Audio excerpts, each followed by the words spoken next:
Olá, amoras e amores, tudo bem com vocês? Eu sou a professora Kessia Montezuma, sou professora de conhecimentos pedagógicos e de legislação educacional para os concursos nas carreiras educacionais. E você é muito bem-vindo aqui ao meu canal no YouTube. Esse canal que é totalmente voltado para sua aprovação. E hoje nós teremos uma aula muito especial.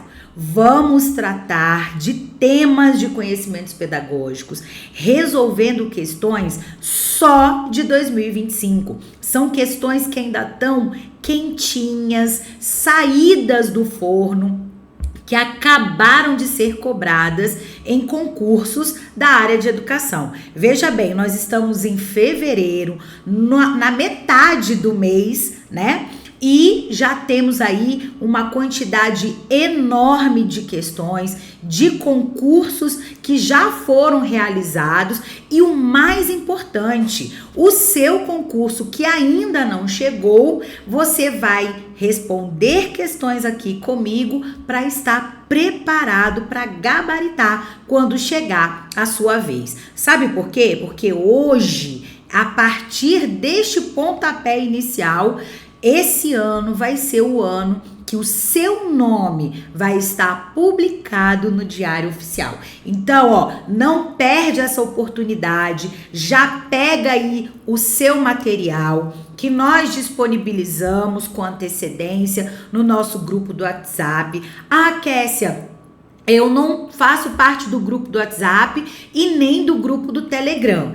Então, o link vai ficar aqui na descrição do vídeo para você poder ter acesso tanto ao grupo do WhatsApp quanto ao grupo do Telegram, tá bom? Mas eu não tenho material, não tem problema. Tá disponível também aqui na descrição do vídeo, tá? Já pega o seu material, já vamos juntos respondendo questões de temas que sempre estão presentes nos editais das carreiras educacionais. Então a hora é agora, tá bom? Então já, pega aí, acompanha comigo.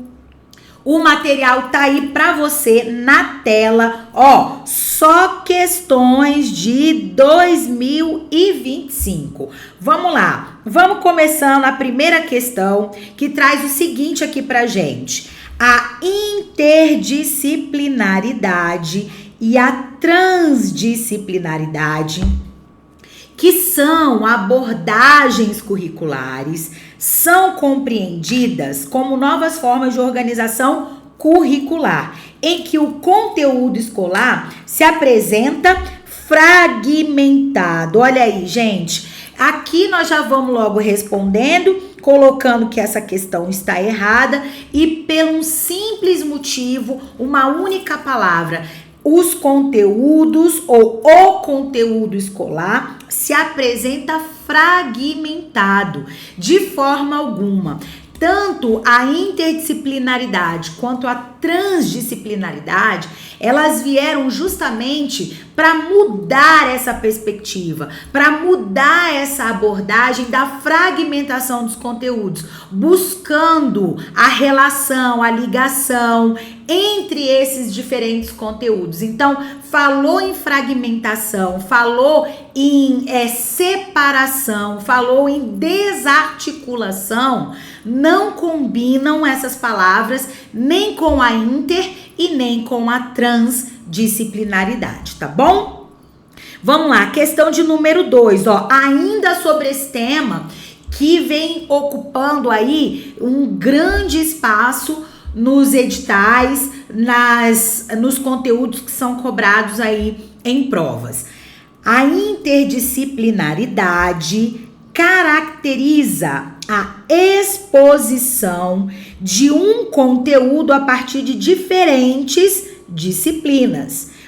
Interligação, relação, sem a necessidade de relacioná-las entre si. Errado também, né? Porque é justamente ao contrário. Se ela recebe esse nome de inter disciplinaridade, a intenção é fazer uma ligação, é estabelecer um elo, estabelecer uma ligação entre as diferentes disciplinas, entre as diferentes áreas do conhecimento, justamente nessa tentativa de superação dessa fragmentação, entendendo que o conhecimento, ele está interligado, e através dessa ligação que existe entre as diferentes disciplinas, o conhecimento se amplia, tá? Então, muito cuidado, não pode existir, tá?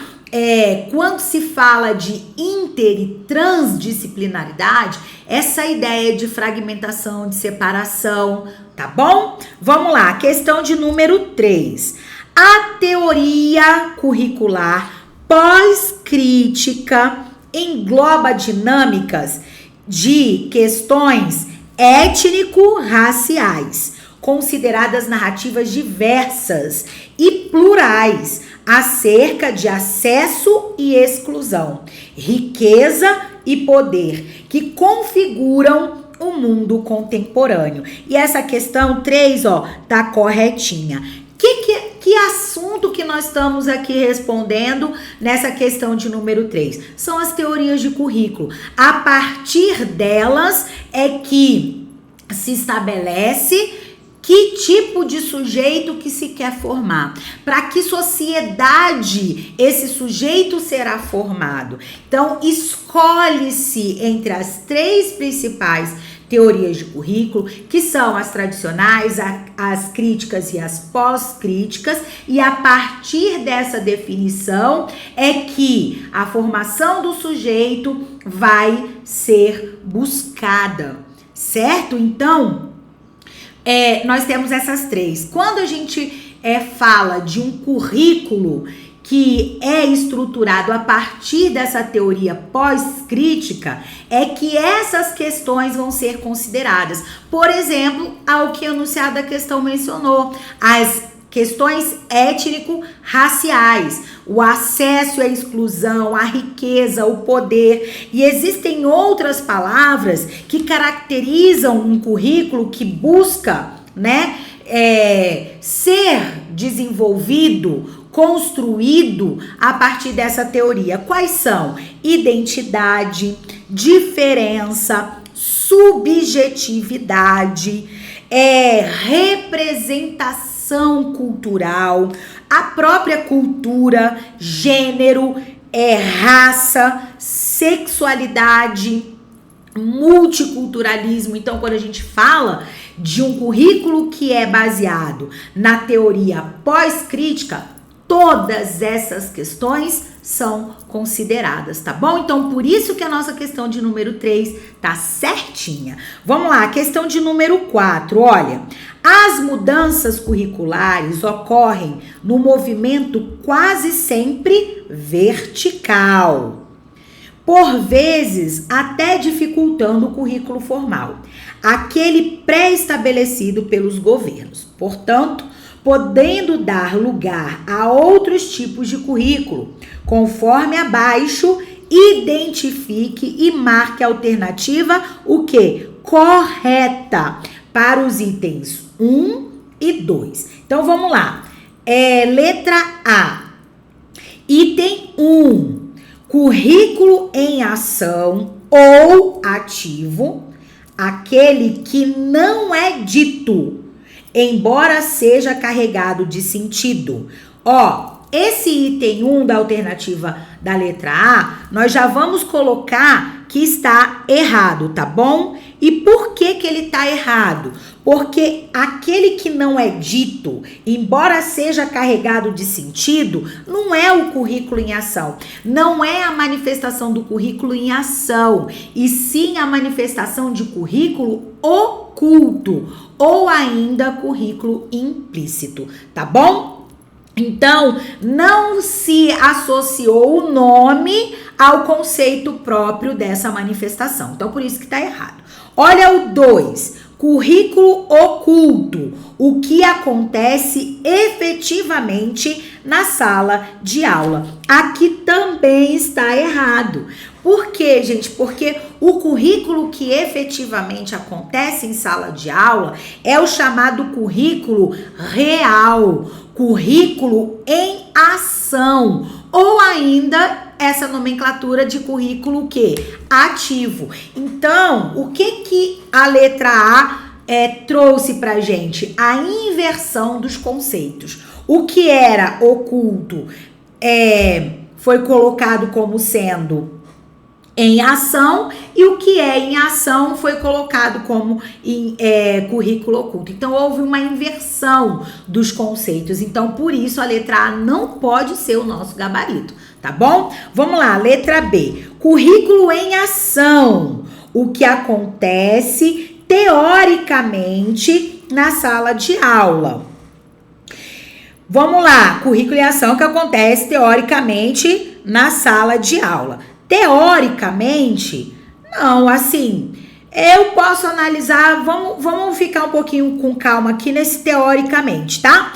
Mas é o que acontece na prática, não é teórico, né? Aquilo que acontece de fato na prática. Então, eu não vou considerar que isso aqui, ó, esse teoricamente aqui, ó, deixou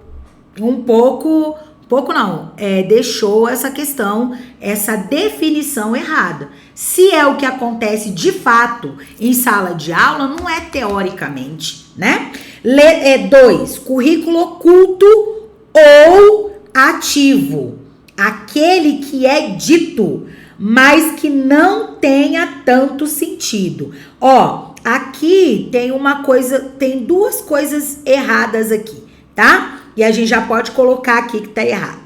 Primeira coisa, o currículo oculto, ele não é ou ativo. Ele não é uma coisa ou outra, tá? Pode ser chamado por uma nomenclatura ou outra, não. Currículo oculto, ele é o currículo implícito ou currículo implícito. Currículo ativo ou em ação é outra manifestação de currículo, tá certo? Então, aqui, ó, já estava errado essa nomenclatura. E ainda vem dizendo assim, o oculto, aquele que é dito, mas que não tenha tanto sentido. Não, o currículo oculto, ele faz todo sentido. Embora ele não esteja previsto, prescrito, e de uma forma clara, objetiva, ele tem muita relevância, tá? Então, ele tem sentido. Então, essa letra B também não pode ser o nosso gabarito. Vamos para a letra C. Currículo em ação ou currículo ativo. Aqui na nomenclatura tá certinho, tá? Currículo em ação, currículo ativo, currículo real, tá? Existe essa nomenclatura também. Se você se deparar com ela em alguma questão de prova, saiba que é a nomenclatura que é usada para a mesma manifestação de currículo, tá? Vamos lá. O que acontece, ó, agora sim, ó, efetivamente na sala de aula e não teoricamente, efetivamente, a gente pode entender também na prática, tá? Dentro de sala de aula, na prática. Currículo oculto, aquele que não é dito, embora seja carregado de sentido. Aqui, ó, também tá correto, aqui tá correto. Então, vocês viram aqui que na letra C trouxe tanto a nomenclatura das manifestações de currículo aqui, certinha, quanto a sua definição, tá? Tanto para o item 1 quanto para o item 2. Então, tudo certinho. Nomenclatura e também aqui, no caso, a definição dessa manifestação só pode ser o nosso gabarito que tá na letra C. Certinho? Bora pra frente. Questão de número 5, olha. O planejamento na escola inicia-se com a elaboração do plano de aula. E aí, amoras e amores, o planejamento tem início lá onde, ó, é na escola, tá? Então, a gente tá falando especificamente de um lugar, de um ambiente onde se planeja. E aí, isso aqui, ó, está errado, tá bom? Por quê? Porque quando a gente fala do planejamento escolar ou o planejamento que vai acontecer na escola, nós temos que ter a clareza que o planejamento, ele vai ter 3 modalidades. São 3, ó. Eu vou colocar aqui pra gente lembrar, tá bom? Ó, planejamento. Vou até botar assim meu tablet do jeitinho que eu gosto de escrever. Vamos lá. Planejamento escolar. A gente está falando daquele que vai acontecer aonde? Lá na escola. Ele vai gerar três documentos, tá? Ele vai resultar em 3 documentos. Primeiro, o plano da escola, que também é conhecido como o PPP, ok? Ou seja, aquele plano que vai pensar a escola na sua totalidade, em todas as suas dimensões, administrativa, pedagógica, financeira. É o que vai trazer ali qual é a intencionalidade, qual é a função social daquela escola.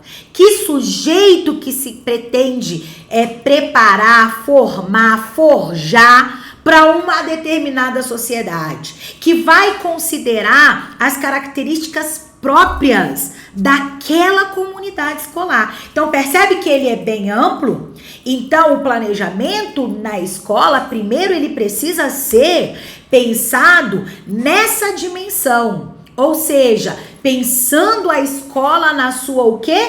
Totalidade. Então, ele é abrangente. Certinho? Depois disso, o planejamento escolar vai gerar o plano de ensino, que também é chamado de plano de curso e plano de unidades didáticas. Quem trouxe pra gente essas definições foi o professor José Carlos Libânio, quando fala ali, né, que ele trata especificamente do planejamento escolar. Então, esse plano de ensino agora, ele é mais específico, tá? Ele vem hierarquicamente agora, lógico, né? Na sequência que vai acontecer assim, ó, nesse sentido aqui, ó, tá? Porque o planejamento, ele é algo racional, sistematizado, organizado, coordenado. Então, depois que se pensa a escola como um todo, o plano de ensino, o plano de curso, o plano de unidade didática, ele vai vir especificamente pensar uma dimensão da escola, que é a pedagógica, que é a que é responsável pela função social da escola, que é a transmissão do saber sistematizado.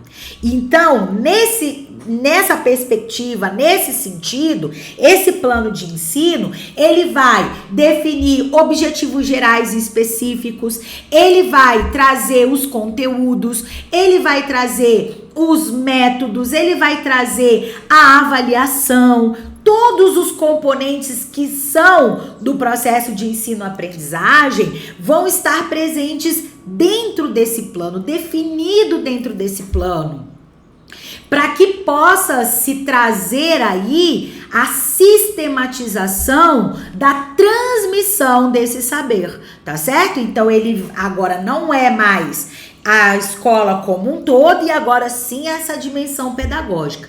Definidos os objetivos gerais e específicos, os conteúdos, a organização das disciplinas, os projetos que vão ser desenvolvidos aqui a partir dos normativos, tanto daquele sistema de ensino como os normativos de amplitude nacional, como, por exemplo, a própria BNCC, tá? Que trata dessa dimensão pedagógica. Aí sim, depois de tudo isso definido, depois de trazer especificação dentro da dimensão pedagógica, aí sim vai vir um plano de aula.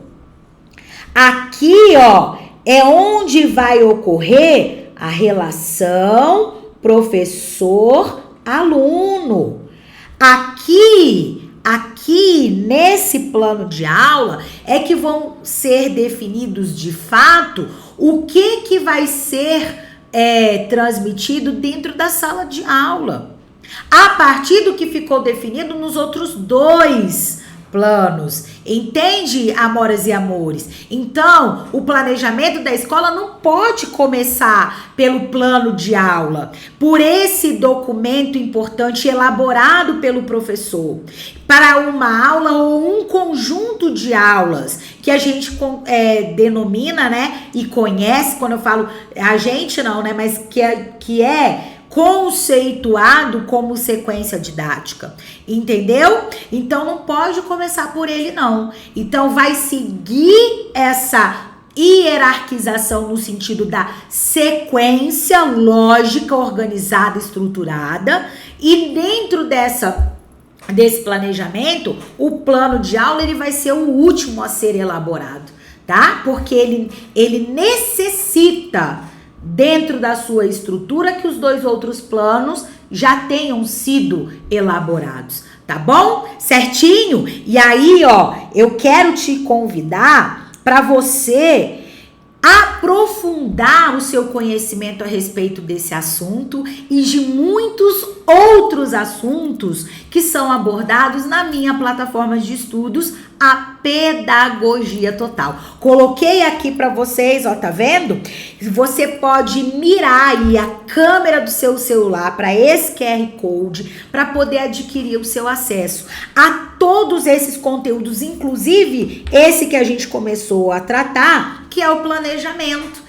Todas as dimensões, os níveis, as modalidades, como eles se aplicam dentro da estrutura escolar. Tem o planejamento, tem também currículo, as teorias de currículo, as manifestações de currículo, esses principais temas, pessoal, que são cobrados nos editais das carreiras educacionais de conhecimentos pedagógicos, estão disponíveis lá na plataforma. E além desses, ainda temos as legislações, como a Constituição, a LDB, BNCC, Plano Nacional de Educação, atual, em vigência até 2025, diretrizes curriculares, Fundeb e muito mais. Então, muitos assuntos. E o que mais é importante, com muitas questões de diferentes bancas, diferentes formatos, para você consolidar o seu conhecimento resolvendo questões. São mais de 1.300 questões resolvidas e comentadas. Então, ó, você não pode perder essa oportunidade, tá bom? Inclusive, ó, aqui tá 1.000, eu já vou botar aqui, ó, 1.300, mais de 1.300 questões resolvidas e comentadas. E o que é mais bacana, essa plataforma, ela tem 2 módulos, tá? Eu sempre falo, mas é importante falar, que são 2 módulos extras, que são simulados por bancas, de bancas específicas, CESP,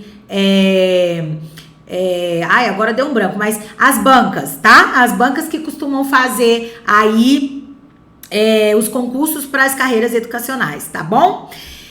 E também tem o módulo de simulados por temas específicos, só temas de conhecimentos pedagógicos, tendências pedagógicas. Então vai ter aí esses 2 módulos extras. Então, para você adquirir o seu acesso, gente, é muito fácil. Você vai mirar a câmera do seu celular para esse QR Code, ou você vai clicar no link da descrição do vídeo ou ainda no comentário que tá aí fixado para você, tá bom? E aí você adquire o seu acesso. A plataforma, ela já tem um valor muito acessível pelo que ela oferta, R$ 97. Só que eu tenho uma promoção especial para você que ainda não adquiriu o seu acesso, tá? Nós estamos com um cupom de 10% de desconto. Então, ela vai passar de R$ 97 para R$ 87,30. É um único pagamento, gente. Uma única vez você faz esse pagamento e você vai ter acesso por 2 anos. 2 anos, uma plataforma com maior tempo de acesso do mercado. 2 anos. E tudo que for atualizado, você vai receber a atualização na plataforma sem precisar pagar absolutamente mais nada por isso. Então, ó, se você ainda não adquiriu o seu acesso, corre, aproveita essa promoção, porque ela vai durar por pouco tempo. Vai durar somente até terça-feira, dia 18, às 23 horas e 59 minutos. Depois não vai reclamar. Já tem um monte de gente que adquiriu o acesso, está se preparando para ser aprovado e muita gente que já adquiriu e já inclusive tomou posse, tá bom? Então, ó, corre lá para você garantir o seu acesso com desconto, tá bom? Bora continuar então, dando seguimento. Antes eu vou fazer só uma pausinha, vou beber uma aguinha, você pode fazer o mesmo aí também, tá bom?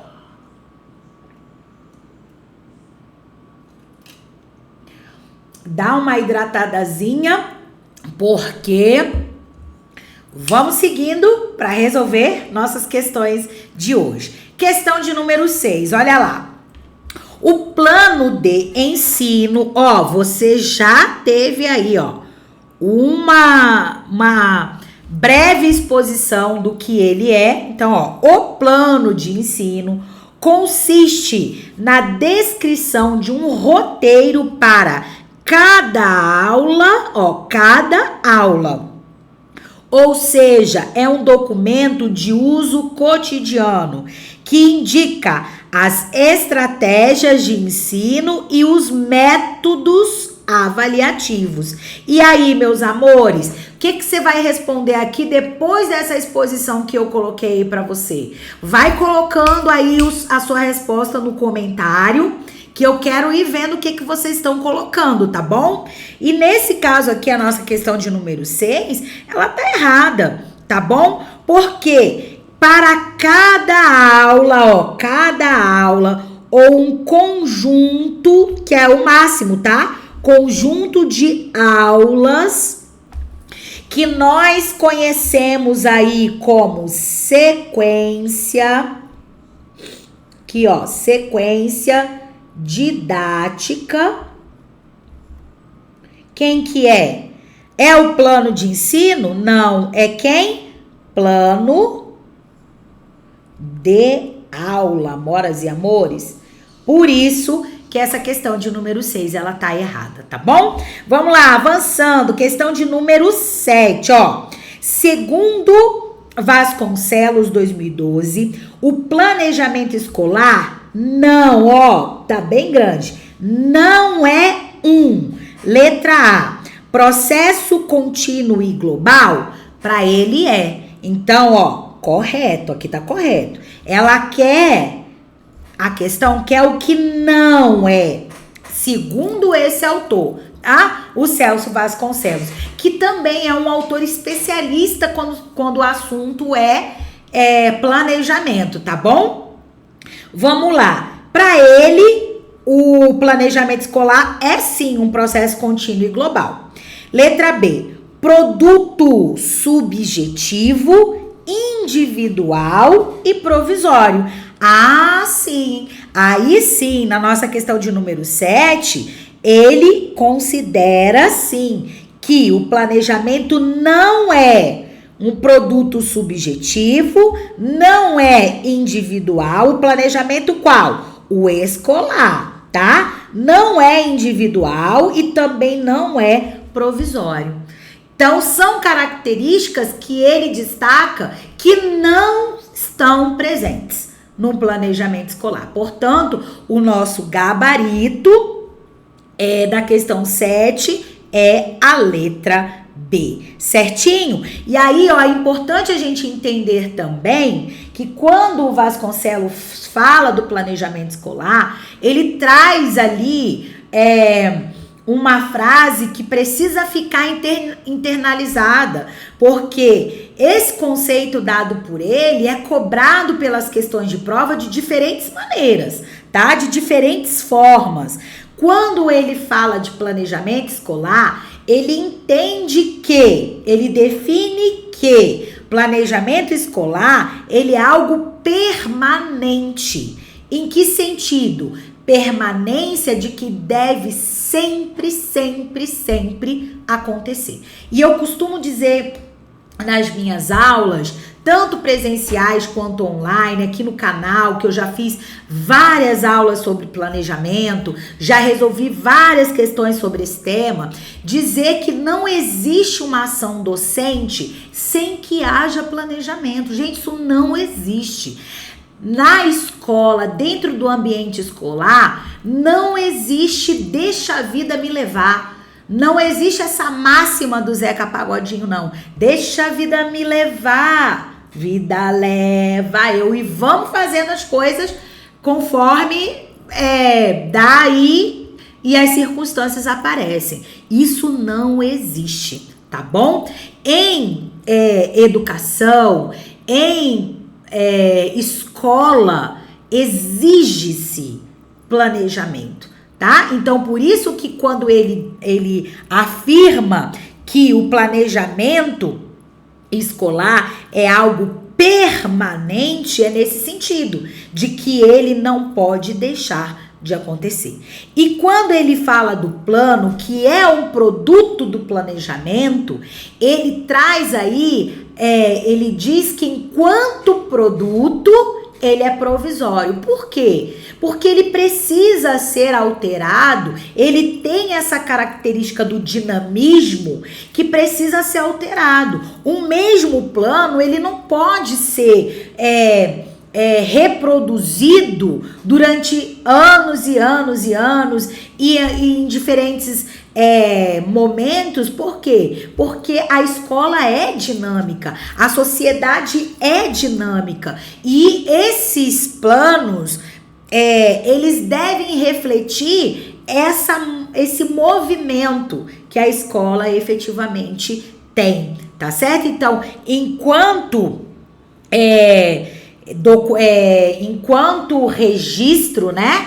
Enquanto escola, que eu quero dizer, dentro desse ambiente escolar, o planejamento ele vai sempre estar presente. E enquanto produto, o plano vai ser provisório, porque ele tem essa característica de ser dinâmico. Certinho, meus amores e minhas amoras? Então, bora pra frente, ó. Questão de número 8.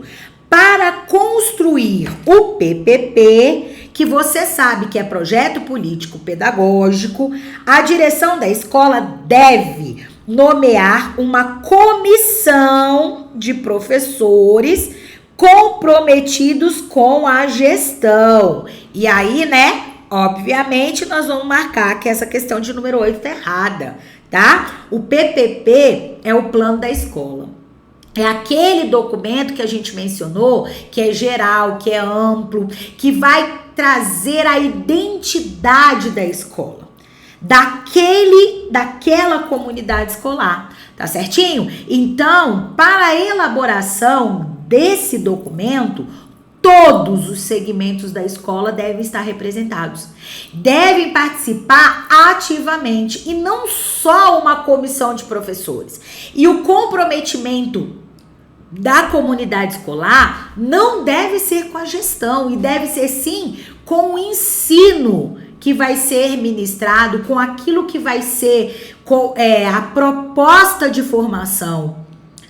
E deve estar comprometido com a gestão democrática, com os processos formativos desses estudantes daquela comunidade escolar.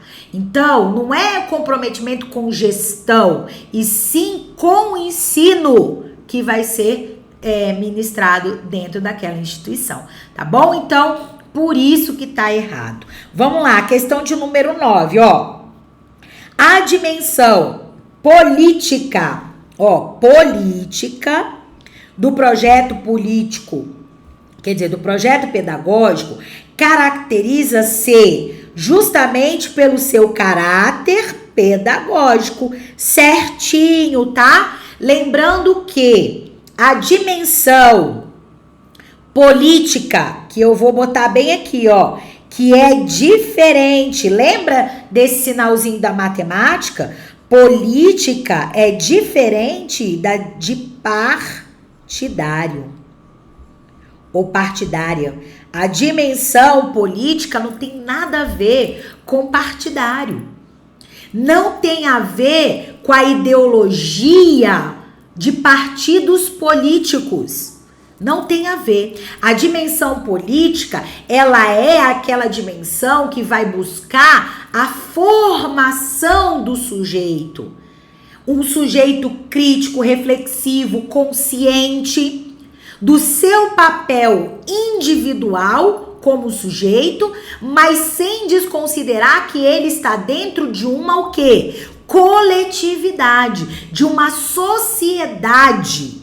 Então, essa dimensão política tem a ver com a formação desse sujeito, que tem a capacidade de olhar tudo que rodeia com um olhar de criticidade e não um olhar alienado às diferentes e múltiplas realidades que o cercam, entende? Então, essa dimensão política é que faz parte dessa nomenclatura de PPP. Só que essa dimensão política, ela vai se materializar através da dimensão pedagógica. E por isso que Ilma Passos Veiga, ela define que a dimensão política e a pedagógica, elas não se separam. Embora cada uma tenha o seu conceito, a sua definição, elas são indissociáveis. Uma se materializa por meio da outra. Certinho? Então, quando a gente fala desse sujeito crítico, desse sujeito reflexivo, desse sujeito que vai aí buscar, né, a sua formação, a aquisição do saber, para atuar no contexto, ele precisa da dimensão pedagógica, que é justamente a sistematização do conhecimento construído nas diferentes gerações, tá certo? Então, é nesse sentido que elas estão interligadas e não se separam, tá bom, meus amores e minhas amoras? Então, bora pra frente. Não esquece disso, tá? Questão de número 10. Assinale a alternativa que preenche a lacuna abaixo corretamente. Anísio Teixeira foi um dos maiores nomes da educação no Brasil, reconhecido por seu trabalho em defesa de uma educação pública, gratuita e de qualidade para todos. Ele foi pioneiro na implementação de uma educação voltada para a formação integral do indivíduo, influenciado pelos ideais da letra A, pedagogia de projetos? Não, ele não está ligado a essa questão, né? Essas ideias que fundamentam aí uma ação pedagógica. Pela educação à distância? Também não. Letra C, pela educação bancária? Também não, tá? E as ideias da escola nova, aí sim. Aqui, ó, letra D, ideias da escola nova. Ele foi um dos pioneiros, inclusive participou do documento que trouxe aí uma visão diferente da educação que se estabelecia no contexto brasileiro, tá? Na década lá de 30. Então, ele veio com essas ideias, juntamente com outros nomes, mas ele ali encabeçou e fez parte desse movimento no Manifesto dos Pioneiros, responsáveis aí por difundir os ideais, as ideias da chamada escola nova, ele estava muito presente no movimento escola novista, tá? Então, falou em Anísio Teixeira, você vai relacioná-lo sempre com as ideias da escola nova. E o que ele defendia? Uma educação pública, gratuita, laica e de qualidade, tá? Que dentro do nosso contexto histórico também, se a gente for aprofundar, ele também defendia uma escola laica lá na década de 30, tá bom? Então vamos lá. Questão de número 11, olha aí. As tendências educacionais expressam as diferentes visões teóricas e práticas sobre o ensino, aprendizagem, influenciando diretamente o trabalho docente e a relação entre professores e alunos na sala de aula. Essas correntes educacionais, que a gente chama também, viu, gente, de concepções ou tendências pedagógicas, foram moldadas ao longo do tempo por contextos históricos e sociais, refletindo ideologias diversas que vão desde a valorização do ensino tradicional até propostas mais críticas e libertadoras. Sobre as principais características dessas tendências, analise as alternativas a seguir e escolha a correta. Tá bom? Então vamos lá. Letra A. A tendência progressista, aqui ó, progressista, rejeita o diálogo com a realidade do aluno, propondo uma prática educacional que valoriza apenas a transmissão de conteúdos tradicionais. Aqui ó, nós já vamos marcar que essa alternativa está errada. Sabe por quê? Porque a tendência progressista é justamente ao contrário disso. Ela não rejeita o diálogo, não. Ela propõe um diálogo com a realidade do aluno. As tendências pedagógicas que são classificadas dentro desse grupo maior, que é o grupo das tendências progressistas, elas vêm justamente para propor esse diálogo, essa conversa do aluno com as suas realidades sociais, tá bom? Então, por isso daqui não pode ser. Letra B. A tendência tecnicista concentra-se no desenvolvimento integral do aluno, ó. Priorizando aspectos emocionais, sociais, culturais, em detrimento de objetivos acadêmicos. Nunca, jamais, tá? A tendência tecnicista, ela é caracterizada, inclusive, pela objetividade.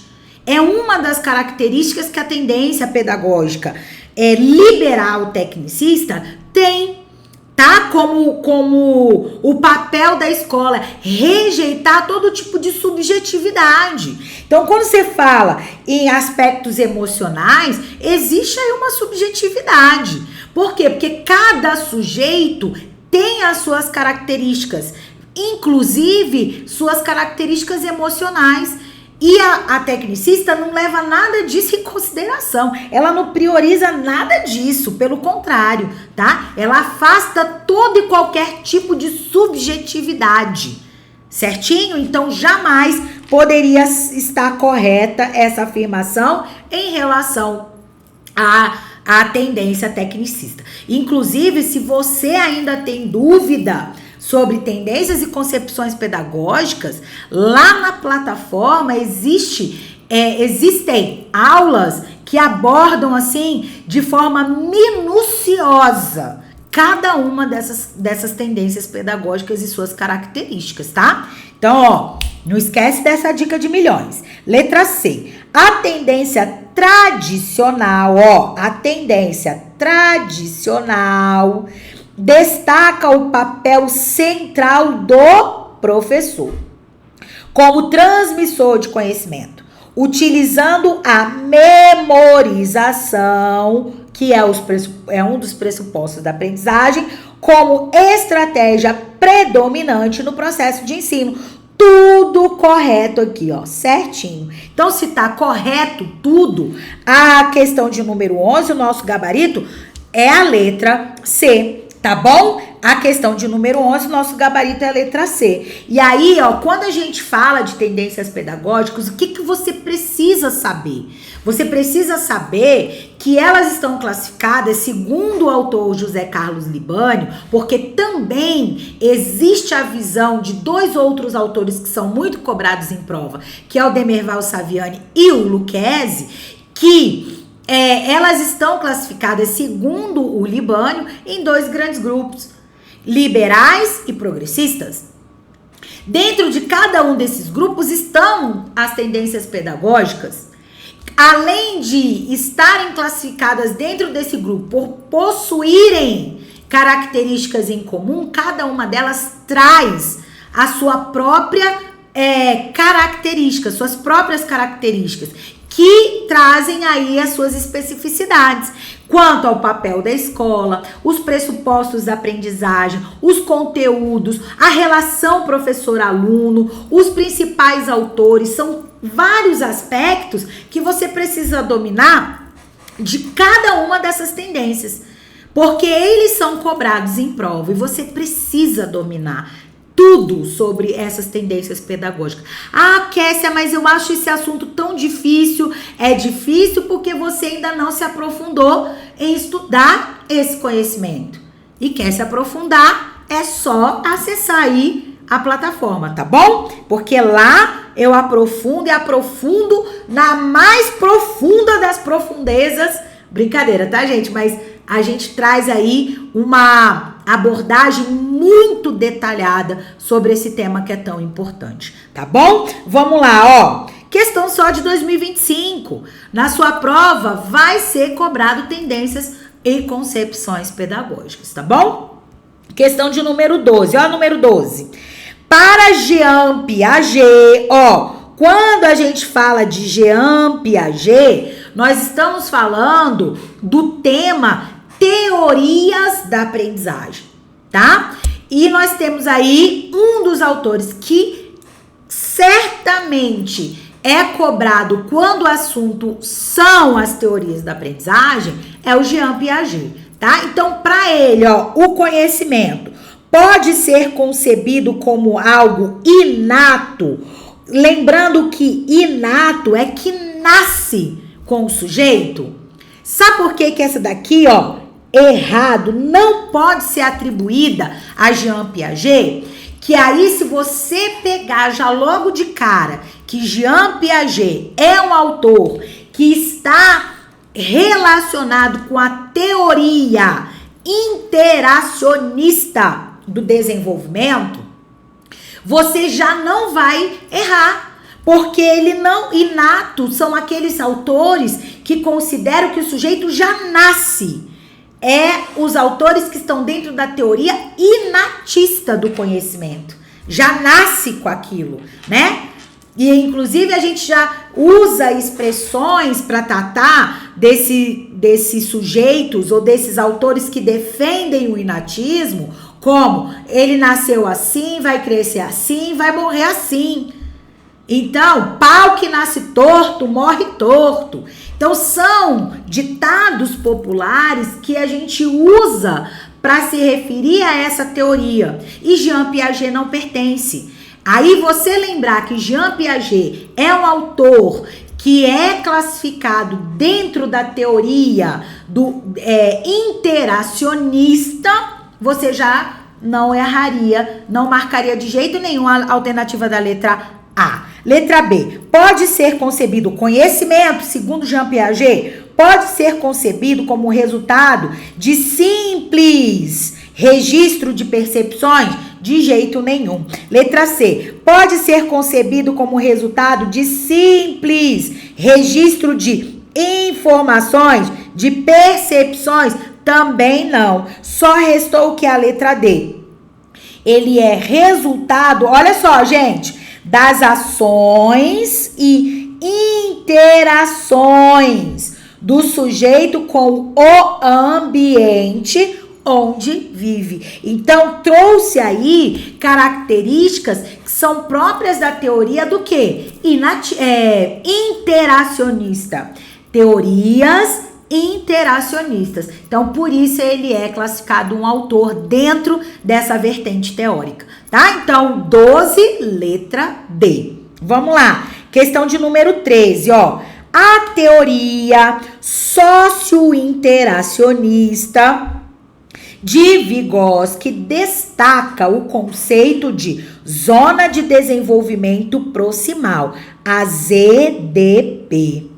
Sobre esse conceito, é correto afirmar que a ZDP representa.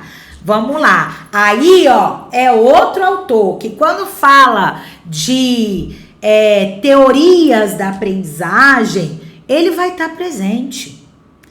As bancas adoram, lembrando, ó, se você se ligou, se você tá se lembrando, todas essas questões são de 2025.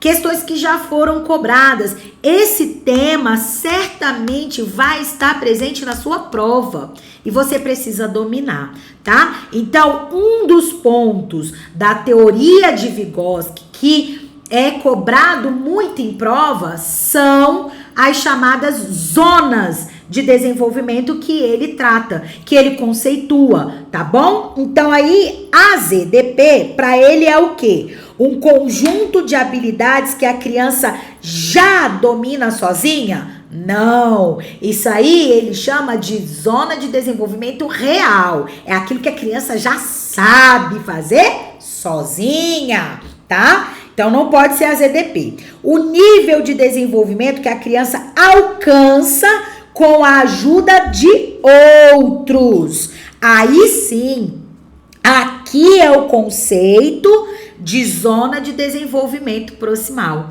É aquilo que a criança vai desenvolver, mas ela precisa da ajuda daquele outro que já tem esse conhecimento já consolidado, tá? Então, por isso, é a zona do desenvolvimento proximal. Ele vai se aproximar, ele vai chegar a esse conhecimento por aqui, ó, ajuda de outros. Que aí pode ser tanto um par, ou seja, uma criança que já tenha desenvolvido esse conhecimento, ou a ajuda de um adulto. Tá bom? Então, por isso que é importante a gente conhecer e tá relacionado, né? Esse conhecimento aplicado dentro da educação, que é o que a gente, professor, a gente acaba fazendo quando vai trabalhar com as crianças determinados conteúdos. Nós já sabemos, nós já conhecemos, nós dominamos.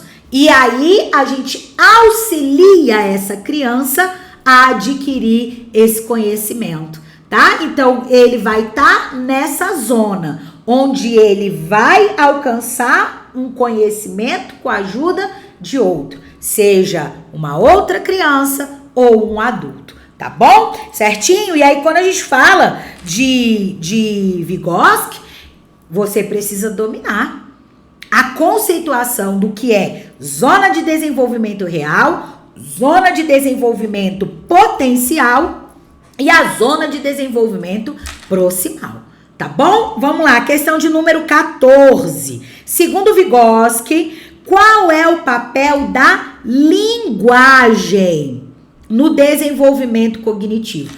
É outro aspecto que esse autor dá ênfase na sua teoria. Ele fala sobre a linguagem, um elemento central para ele no desenvolvimento cognitivo das crianças, tá? Dos sujeitos, dos indivíduos. E o que ele diz que é papel da linguagem na teoria dele? Letra A, que a linguagem é apenas, ela é apenas um meio de comunicação entre as crianças? De jeito nenhum. Apenas deu uma reduzida, né? Ou seja, ela só tem essa função de trazer a comunicação entre as crianças, de jeito nenhum, tá? Para ele Não é apenas isso não, tá bom? Letra B. A linguagem é uma ferramenta fundamental para o pensamento, ó. É uma ferramenta aqui, ó, fundamental para o pensamento e a mediação, ó. Ele usa muito essa ideia de mediação das interações sociais. Lembrando que ele também é um autor, o quê? Interacionista. Ou seja, as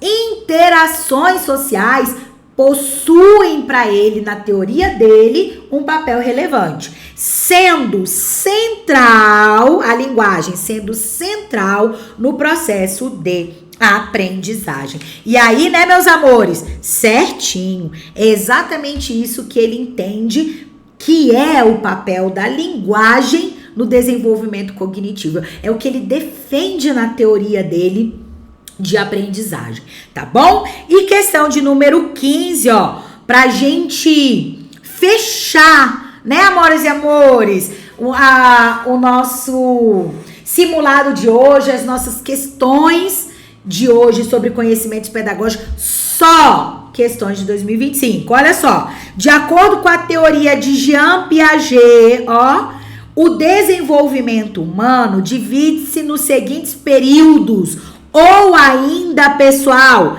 estágios, tá bom? Vocês vão ver que existem estudiosos que mencionam como períodos ou estágios. Ele primeiro vai denominar o período de sensório motor e vai dizer que ele vai de 0 a 2 anos. Depois ele vai dizer que existe o pré-operatório, que é de 2 a 7 anos. O terceiro estágio ou período de operações concretas, que vai de 7 a 11 ou 12 anos, tá? Existem autores aí que defendem essa pequena variação, tá? 11 ou 12, dependendo das características do próprio sujeito. E existe ainda das operações aqui, ó, operações concretas ou operatório concreto, tá? Nomenclaturas que definem o mesmo período ou estágios. E operações formais a partir de 11 ou 12 anos, dependendo das características de cada um dos indivíduos, tá? E aí, antes de eu colocar aqui a resposta, essa questão tá cobrando que você deve saber que ele traçou no desenvolvimento das crianças, dos sujeitos, no caso das crianças especificamente, esses estágios ou períodos. E aí você não tem apenas que saber que são 4 estágios, tá? O nome de cada um desses estágios e a faixa etária. Esse é o primeiro passo. Você sabendo isso, você já responderia que essa questão aqui ela tá correta, porque trouxe os 4 estágios ou períodos defendidos, nomeados na teoria de Jean Piaget, tá bom? O nome e a faixa etária correspondente a cada um desses estágios, tá certinho? Isso é o primeiro passo. O segundo passo, que aí é o aprofundamento sobre esse conhecimento, é a característica que a criança vai apresentar dentro de cada um desses estágios. Cada um desses estágios possui características próprias, para você poder chegar e dizer, não, esse sujeito está nesse estágio do desenvolvimento. E a partir dessas características, por isso que é tão importante e por isso que elas estão diretamente ligadas ao nosso contexto educacional, que aí eu sabendo dessas características, eu sei qual é a intervenção pedagógica que vai ser aplicada a cada um desses estágios, tá certinho? Então é por isso que você tem que conhecer as características para que você possa direcionar a sua ação pedagógica de forma assertiva, para que essa criança possa se desenvolver cognitivamente, tá certinho? Então, Aí, aqui na questão tá tudo correto e tá tudo certinho, então, ó, tudo ok, tá bom? E aí, amoras e amores, ó, a gente finaliza a nossa resolução de questões hoje aqui no canal. Quero agradecer demais a você que esteve aqui comigo desde o início, chegou aqui até o final, a sua participação aí nos comentários. Me fala, me diz como é que você se saiu, qual desses conteúdos que nós abordamos que você teve maior dificuldade, para que eu possa aí entender o que está acontecendo com você e direcionar aqui no canal, de repente, um tema, um assunto que eu vi que vocês tiveram maiores dificuldades, tá bom? Me fala como foi o seu desempenho, ou então me diga isso também, porque é importante que você compartilhe comigo. Olha, professor, eu tô me desenvolvendo, cada dia mais eu tô evoluindo, passando de um estágio para outro na minha preparação. Isso é muito bom, interagir com vocês e saber como é que vocês estão nessa trajetória é fundamental aqui para mim, até mesmo para que a gente possa levar até vocês aqueles temas, aqueles conteúdos que vocês identificam que tem maiores dificuldades, tá bom? E aí, ó, eu vou deixar aqui para vocês as minhas redes sociais. Lá no Instagram você me acha no @KessiaMontezuma. Eu tenho, como eu já falei para vocês, um canal no Telegram, Pedagogia Total. Lá eu disponibilizo com antecedência as questões de simulados, materiais que vão ser utilizados nas aulas, nas lives. Lá também eu compartilho dicas. Lá também eu coloco dicas também, né? Dicas e informações exclusivas para quem tá lá no grupo também, tá? Do Telegram. Então vai ser um prazer ter você lá comigo também. E se você chegou aqui, ó, no canal Professora Kessia Montezuma no YouTube, mas ainda não está inscrito, ó, se inscreve, tá bom? No canal, se inscreve direitinho para que você possa se inscreve, desculpa, tá? Você se inscreve no canal, você ativa o sininho das notificações. Nós temos aí que vai estar sendo disponibilizado aqui no canal o nosso curso de LDB, tá? Então você vai estar sempre sendo notificado de quando algo novo é postado. E o mais importante, tá, gente? E que não custa nada, mas tem um valor enorme aqui para mim, é você compartilhar o nosso canal com o maior número de pessoas. Se o vídeo foi importante para você, dá o like, compartilha, tá bom? Porque assim você fortalece o canal. O YouTube vai entender que tem conteúdo relevante, vai mostrar para o maior número de pessoas e cada vez mais eu vou poder estar levando até você conteúdos de qualidade. Então, ó, desejo para você uma excelente semana, que você tenha uma semana muito produtiva, com muito conhecimento e, acima de tudo, com muita paz, tá bom? Nós nos encontramos numa próxima oportunidade. Um forte abraço a todos e até mais!